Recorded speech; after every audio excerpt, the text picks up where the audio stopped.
Israel Iran భీకరమైన దాడులకు start అయిపోయింది. ఇన్ఫ్యాక్ట్ ఇరాన్ తన దగ్గర ఉన్న హైపర్సానిక్ క్రూజ్ మిసైల్ ఫతా అనుకుంటా యూజ్ చేస్తా అని కూడా చెప్తుంది. చేస్తా ఆర్ టు దట్ మ్యాటర్ చేసింది అనుకుంటా, కూడా చేయలేదు ఇంకా నాకు తెలిసి. ఈ ఫతా అనే మిసైల్ చాలా ఘాతకు ఉంటుంది నిజంగా చెప్పాలనంటే. ఇక పరిచయం ఎవరికి ప్రపంచానికి పరిచయం చేయలేదు, తీస్తున్నది దుమ్ము దులిపి తీసి బయటకు తీసి కొడతానని అన్నట్టు మాట్లాడుతున్నది. అయితే ఇది మ్యాక్ 15 స్పీడ్ అంట. మ్యాక్ 8 మ్యాక్ 9లోనే తట్టుకోలేకపోతున్నాం హైపర్సానిక్ క్రూజ్ మిసైల్స్ని. అది మ్యాక్ 15 అంటే సుమారు 1800 km/h దాకానే ఉంటుంది. ఇక క్యాలిక్యులేటర్ పెట్టి గిరీస్ ఇంత కాదు అంత కాదని మోటా చెప్తున్నా. సో మ్యాక్ 15 టు మ్యాక్ 13 నుంచి మ్యాక్ 15 స్పీడ్ ఉంటుందంట. అయితే ఓవరాల్గా ఈ చిట్టా నంబర్ 1లో మనం ఇలా డిస్కస్ చేయాల్సింది ఏమనుకుంటున్నాం అంటే ఫ్రెండ్స్, కొంతమంది బొమ్మర్దులు కూడా బాగా కమెంట్లు పెడుతుర్రు, వాళ్ళ కోసమే ఇగో చెప్తున్నా. ఇప్పుడు ఏందనంటే అసలు ఇజ్రాయిల్ వార్ గెలిచిందా, ఇరాన్ మీద సక్సెస్ చేయగలుగుతుందా, పొందగలుగుతుందా అనేది ఒక క్వశ్చన్ మనందరికీ ఎప్పుడు నెత్తిలా మిగులుతూనే ఉన్నది. దానికి ఆన్సరే ఇవాళ మళ్ళా బొమ్మర్దులే కానివ్వండి, ప్రపంచ స్థాయిలో ఎవడే కానివ్వండి, డిఫెన్స్ అనలిస్టులే కానివ్వండి, నేను చెప్పుడు కాదు, ఇగో ఇది ఇజ్రాయెల్ ఆధారాలు పెట్టి చూపుతూనే ఉన్నది. వెదర్ ఇట్ మే బి రషీదే ఉండని, లేకపోతే మన బగేరియా ఉండని, మన వీళ్ళందరూ ఉండని, వీళ్ళందరినీ పుచ్చలు లేబట్టుకుంటూ వచ్చేసింది, వీళ్ళందరినీ రప్ లేబట్టుకుంటూ వచ్చేసింది. అయితే ఇప్పుడు ఇజ్రాయెల్ వార్ గెలిచిందా లేదా అనేది ఒక పెద్ద క్వశ్చన్ అయిపోయింది కదా. ఇప్పుడు ఇజ్రాయెల్ ఏదైతుందో one of the most brilliant attack Iran మీద చేసింది ఫ్రెండ్స్. ఇన్ఫ్యాక్ట్ చెప్పాలనంటే ఇజ్రాయలీ డిఫెన్స్ ఫోర్సెస్ ఏవైతున్నాయో అదొక ఎగ్జాక్ట్ సర్జికల్ స్ట్రైకే అని అనుకోవచ్చు, లేకపోతే ఎగ్జాక్ట్ అని అనుకోవచ్చు, లేకపోతే ఎఫెక్టివ్ స్ట్రైక్ అనుకోవచ్చు, ప్రిసిషన్ బేస్డ్ స్ట్రైక్ అనుకోవచ్చు. సంక్షిప్తంగా చెప్పాలని అంటే ఒక బ్రిలియంట్ స్ట్రైక్ ఇరాన్ మీద చేసింది. బ్రిలియంట్ స్ట్రైక్ ఇరాన్ మీద చేసింది అని అంటే గిరీష్ ఏం మాట్లాడుతున్నావు అంటే నాకు పెద్దగా ఇరాన్ పెద్దగా నాకేం పెద్దగా మోటివేషన్ ఇచ్చే దేశం ఏం కాదు. ఎందుకు చెప్పాలన్నట్టు అఫ్కోర్స్ భారత్కి 2 దోస్తులు ఉండొచ్చు, నా వ్యక్తిగత అభిప్రాయం నేను చెప్తున్నా. సో ఇరాన్కి పెద్దగా నువ్వు సపోర్ట్ చేస్తావా గిరీష్ అని అంటే maybe may not be. By because ఎందుకు చేయవు గిరీష్ అని అంటే 2004లో ఒక అమ్మాయిని రేప్ చేయబడితే, చిన్న ఘటన చెప్తున్నా మీకు, ఇరాన్లో ఒక మహిళని రేప్ చేయబడితే ఆమెకు న్యాయం చేసేది కాకుండా ఆమె మీద వ్యభిచారం కేసేసి, అడల్టరీ కేసేసి ఆమెకు శిక్షనిచ్చిన ఘనత ఇగో ఈ ఇస్లామిక్ ఫండమెంటలిస్టులు ఏదైతే చేసి చూడు ఇరాన్లో, ఇది బాగా కేసు చూడుండ్రు మీకే తెలుస్తుంది. అతేఫా అనేమో పేరు ఉంటుంది ఆ మహిళది, ఇఫ్ ఐఎమ్ నాట్ రాంగ్.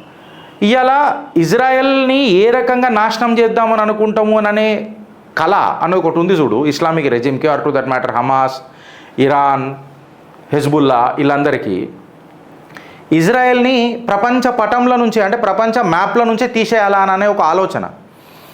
అయితే వాళ్ళు ఎగ్జాక్ట్గా కూడా ఎట్లా మాట్లాడుకుంటారు అని అంటే అగర్ ఆ కోట్స్ తీసుకొని మనం మాట్లాడితే జెరూసలేం అనేది మా రాజ్యము, ఆ రాజ్యంలో నుంచి ఇజ్రాయెల్ని జరిపేయాలా ఎక్సెట్రా అని చెప్పి వాళ్ళు మాట్లాడతారు. ఇది పేజెస్ ఆఫ్ హిస్టరీలా ఒక దురదృష్టపు ఘటన లెక్క మిగిలిపోతుంది అని అంటే వాళ్ళు ఎంచుకున్న మార్గం మాత్రం చాలా ఘోరంగా ఉన్నది. వైలెన్సే ఇజ్రాయేలీ ప్రజలను ఎంత ఇబ్బంది పెట్టిరో మన అందరికీ తెలుసు. అదే వీళ్ళ దగ్గరకు వచ్చేసరికి సంసార లక్షణాలు మాట్లాడే ప్రయత్నం చేస్తారు. అయితే ఈ ఇరాన్ ఏదైతున్నదో ఇరాన్ దగ్గర న్యూక్లియర్ వెపన్స్ వస్తున్నాయి అని అంటే ఇజ్రాయెల్ అది తట్టుకోలేదు, అబ్సల్యూట్గా తట్టుకోలేదు, అన్థింకబుల్ ప్రాసెస్కి వెళ్ళిపోతుంది అది. అయితే ఇప్పుడు ఇక్కడ ఏమైంది అని అంటే హెజ్బుల్లా, మన Houthis, or to that matter Hamas, వీళ్ళు వీక్ అయినరు. ఇంకా దీన్ని మించిన మంచి సమయం లేదు అని చెప్పి ఇజ్రాయెల్ మన పేల్చి పడుతుంపింది ఎవరిని, ఇరాన్ని. న్యూక్లియర్ క్యాపబిలిటీ, న్యూక్లియర్ ఎన్రిచ్మెంట్ చేస్తున్నారు, యురేనియం ఎన్రిచ్మెంట్ చేస్తున్నారు అని తెలిసిన తర్వాత Hezbollah, Hamas and to that matter హౌతీస్ని వీక్ చేసిన తర్వాత చుట్టుపక్కల ఉన్న ఇస్లామిక్ నేషన్స్ కూడా తల్లడిల్తున్న టైంలో ఇజ్రాయిల్ ఇరాన్ మీద ఒక మంచి దాడి చేసింది. ఇజ్రాయెల్ చేసిన దాడి మీరు చూస్తే 2 రకాలుగా చేసింది ఫ్రెండ్స్. ఒకటేమో సీడ్ అటాక్ అని అంటాము, అంటే all combinations of war. Whether హెజ్బుల్లాల పేజర్లు పెట్టి చంపుడే చూసుకోండి మీరు, ఐరన్ డోమ్ పెట్టి మిజైల్స్ ఆపడమే చూసుకోండి మీరు, లేకపోతే వాళ్ళ టెరిటరీలో పోయి ఇప్పుడు మీరు చూసిరు కదా వాళ్ళ ఒక మిలిటరీ గ్రేడ్ ఆఫీసర్ని వాళ్ళు డైరెక్ట్గా బెడ్రూమ్లోనే మిజైల్ పెట్టి పేల్చేసారు. అంటే ఆల్ టైప్ ఆఫ్ అమ్యునైజేషన్స్ యూజ్ చేసి all kind of generic war అనేది అంటాం కదా మనము, అట్లాంటిది యూజ్ చేసి ఒక సీడ్ అటాక్ చేసిర్రు. ఇంకొకటి జనరల్ ఎయిర్ స్ట్రైక్ మనం చూసినాం, అది ఎంత ఘాతకుందో మనం అందరం చూసినాం. అయితే ఇప్పుడు ఈ వార్ని మనం తీసుకొని చూస్తే ఇజ్రాయిలీ ఎయిర్ ఫోర్స్ డామినెన్స్ మనకు కనబడుతున్నది. ఇజ్రాయేలీ ఎయిర్ ఫోర్స్ మనకు డామినెన్స్ కనబడుతున్నది అని అంటే అసలు Israeli air force Iran air force మీద డామినేట్ చేస్తుందా అని అంటే ముమ్మాటికి చేస్తున్నది. ఎట్లా అని చెప్పి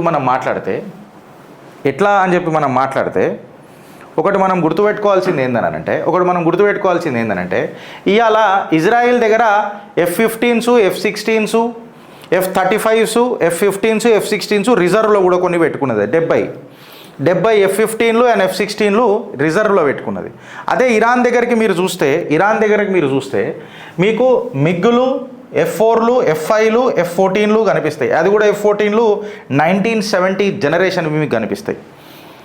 అయితే ఇలా మీకు అర్థం చేసుకోవాల్సింది ఏంటంటే ఫ్రెండ్స్, ఇలా ఇరాన్ ఏదైతే అవుట్డేటెడ్ మోడల్ వాడుతున్నది చూడు, ఫర్ ఎగ్జాంపుల్ 20 హేసా ఎయిర్ క్రాఫ్ట్లు వాడుతుంది. హేసా అని అంటే ఇక నాకు తెలిసి F-5 ఉంది కదా, అమెరికన్ F-5, దాన్ని రివర్స్ ఇంజనీరింగ్ చేసి తయారు చేసిన ఫైటర్ జెట్ అని చెప్పి డిఫెన్స్ నిపుణులు చెప్తారు.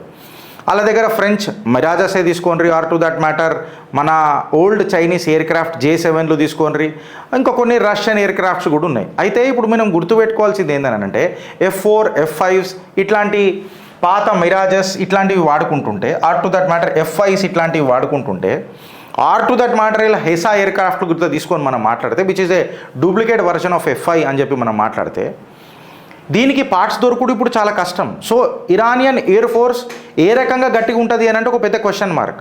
అక్కడికి వస్తే ఇక్కడ ఇజ్రాయెల్ దగ్గర కంప్లీట్గా అమెరికన్ ఫైటర్ జెట్స్ ఎక్కువ ఉన్నాయి.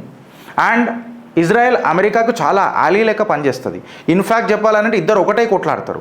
ఇరాన్కి కూడా కులయాం దమ్కి ఇచ్చిండు మన టారిఫ్ తాత ట్రంప్.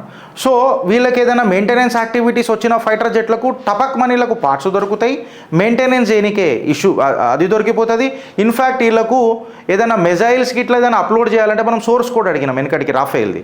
అట్లాంటి మిజైల్ ఎక్విప్మెంట్స్ ఏదైనా పెట్టాలా, ఫిట్మెంట్ చేయాలనంటే కూడా ఇజ్రాయెల్కి వచ్చినంత సపోర్ట్ ఇరాన్కి దొరుకుతుంది అని అంటే పెద్ద question mark. And to that matter ఒకటి మీరు అర్థం చేసుకోవాల్సింది ఏంటంటే ఫైటర్ పైలట్స్ ట్రైనింగ్ చూడుండ్రు మీరు.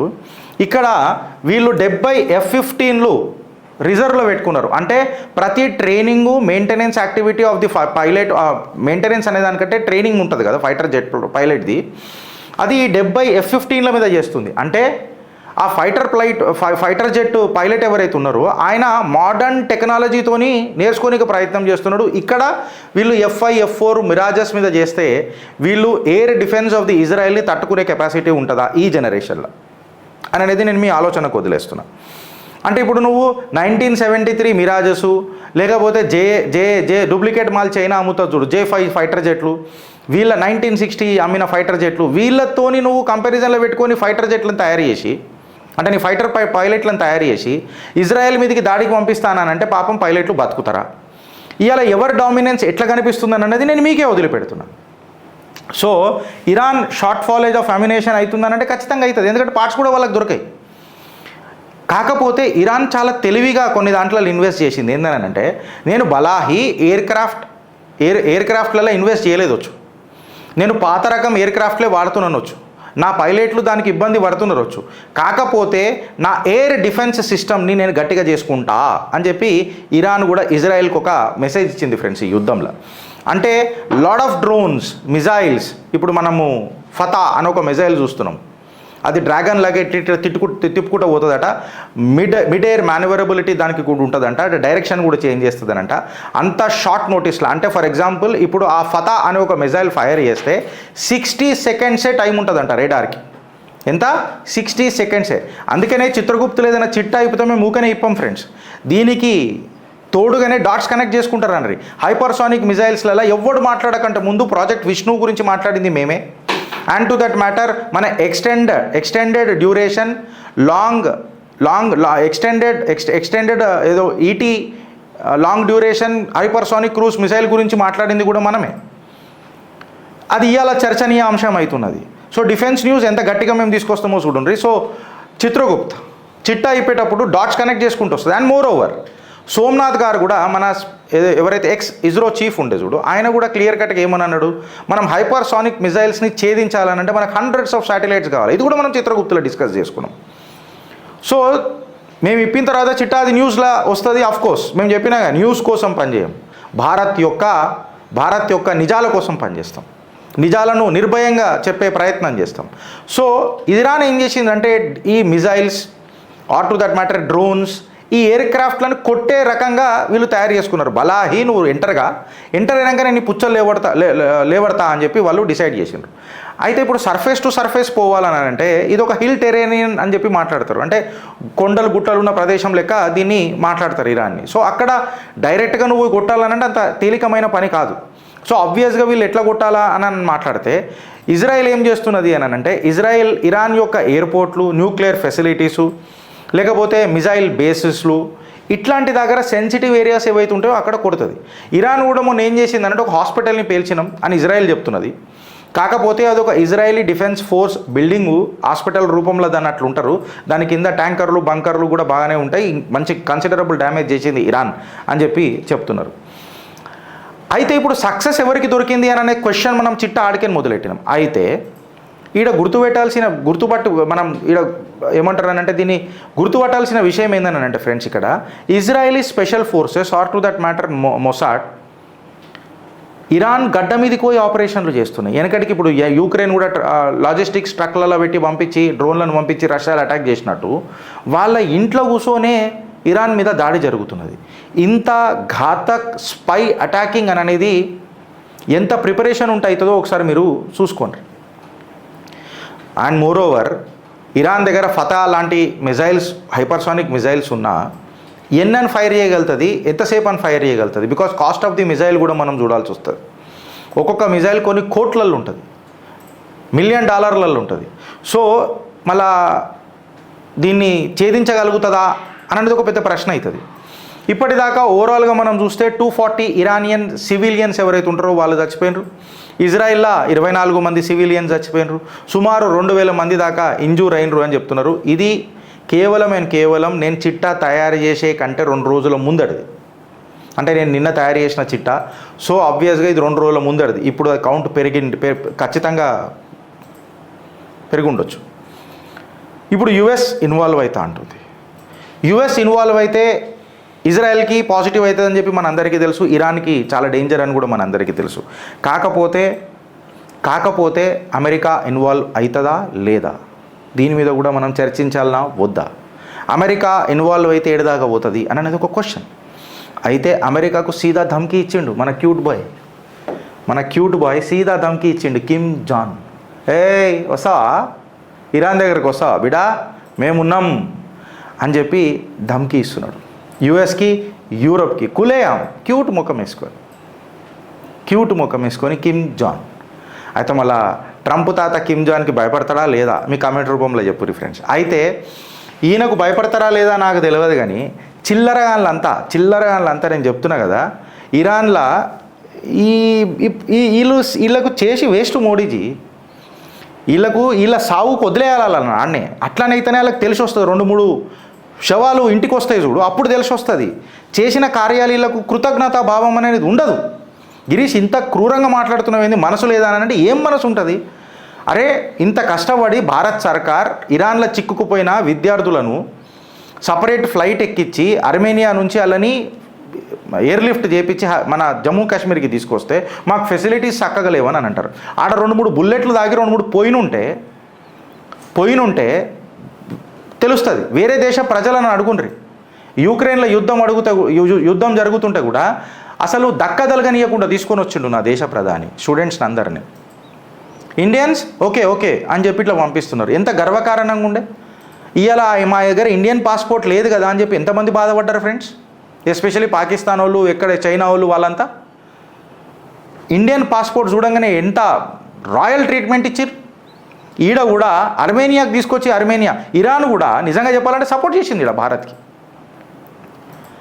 భారతీయులని లిఫ్ట్ చేసి ఇట్లా ఎయిర్ స్పేస్ వాళ్ళకి ఇచ్చింది. ఇది మన డిప్లొమాటిక్ విన్ కాదా? ఇగో వీళ్ళు చెప్తున్నా కదా, వీళ్ళకి చెయ్యొద్దు కాశ్మీర్ వాళ్ళకు.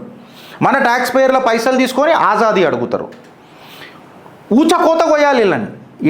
ఇనవా దేశభక్తి అనేది వీళ్ళకి ఫోర్స్ చేయాలి. వీళ్ళకు నేర్పితే కాదు దేశభక్తి అనేది. బిచ్చం బతుకులు బిచ్చపోళ్ళు భారత్ సర్కార్ పైసల మీద బతుకుతారు, మన ట్యాక్స్ పేయర్ల పైసల మీద బతుకుతారు. అక్కడ పోయి ఏం పీక్ కట్టలు కడుతున్నారో నాకు తెలియదు. ఆడ కట్టలు కట్టినాక ఆడ ఇరుక్కోపోతే మనోళ్ళు తీసుకొని వస్తే అక్కడ మాకు ఫెసిలిటీస్ లేవని చెప్తున్నారు. గట్లున్నది పరిస్థితి. ఓపీ ఇండియాలో వచ్చిన కథనం నేను తీసుకొని వచ్చిన. దీని మీద మీ అభిప్రాయం చెప్పురు ఫ్రెండ్స్. నాకు ఈ సుంటోళ్ళకు సపోర్ట్ చేయాలన్నా, ఈ కాశ్మీర్లకు నిజంగా చెప్తున్నా కదా నేను, కాశ్మీరియత్ అని అంటారు కదా, వీళ్ళు నిజంగా చెప్పాలనంటే రోనా ఏడ్చే పిల్లకు రెండు సీసాల పాలు ఎక్కువ దొరుకుతాయని అంటారు కదా, గట్టనే ఉంటుంది ఇలా కథ. జిందగీ మంతం రోనా దోనా, భారత్ మీదనే ఏడ్చుడు, మళ్ళీ భారత్ పైసలే కావాలి చిల్లర నా కొడుకులకు. అందులో అందరు మంచోళ్ళు ఉంటారు కదా, అందరు గట్లు ఉంటారు కదా గిరీష్ అంటే, చూసిన వాళ్ళు అందరూ మనకు అల్లే కనబడుతున్నారు కదా వీళ్ళ లెక్క. నేను భారత్ సర్కార్ని కూడా అడుగుతున్నా, వీళ్ళకి ఫేవరిజం ఏం చేయొద్దు, ఈ కాశ్మీర్ వాళ్ళకి అసలే చేయొద్దు. అరే నువ్వు సంపాంచు, నువ్వు తిను, నువ్వు ఉండు, లేకపోతే బిచ్చం బతుకు, నువ్వు అట్లనే సావు అని చెప్పి ఇడిచిపెట్టాలా. నేను సీరియస్గా చెప్తున్నా. ఇవాళ ట్యాక్స్ పేర్ల పైసా మజాక్ కాదు. మనం మన సరిహద్దులు, మనం మన భారతీయత అని చెప్పి, మన భారతీయులు అని చెప్పి నెత్తి మీద ఎక్కించుకుంటుంటే అలా ఎయిర్ లిఫ్ట్ చేస్తే అక్కడ మంచిగా లేదంట. మీరు చెప్పురి ఫ్రెండ్స్. ఇక దీని మీద మీ కమెంట్. భారత్ మాతాకి జై.